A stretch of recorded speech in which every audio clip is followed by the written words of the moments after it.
দাও জিহাদ সাবিলুনা সাবিলুন action to action direct action action to action direct action ভয় করি না বুলেট বোমা আমরা সবাই নবীন সেনা will not give up, will not give up.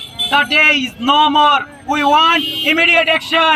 Our action is direct. Muslim action is direct. Don't underestimate the power of the Muslims. এই মেসেজটি আপনারা ভারতীয় মিডিয়াতে পৌঁছে দিবেন।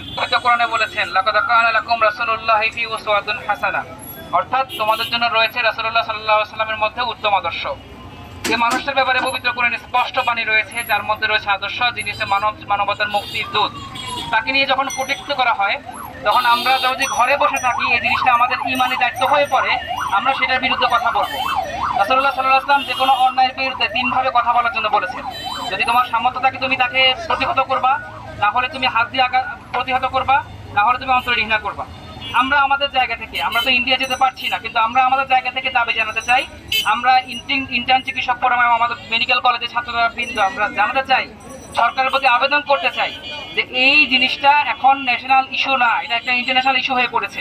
সুতরাং দেশ থেকে আপনি অফিসিয়ালি নোটিশ পাঠানোর মাধ্যমে এই যারা দোসররা, যারা এই কাজগুলো করতেছে, যারা মানে সাম্প্রদায়িক দাঙ্গা সৃষ্টি তৈরি করতেছে, মুসলিমদের বিরুদ্ধে বিভিন্ন জায়গায় উস্কে দিচ্ছে, আমার মুসলিম ভাইদেরকে অত্যাচার করতেছে বিনা অপরাধে, এবং আমার প্রিয় নবী রাসূলুল্লাহ সাল্লাল্লাহু আলাইহি ওয়াসাল্লাম যাকে নিয়ে পবিত্র কোরআনে স্পষ্ট বাণী আসছে, তিনি হচ্ছেন উত্তম আদর্শ, তার আদর্শের জায়গায় তারা হাত দিয়েছে।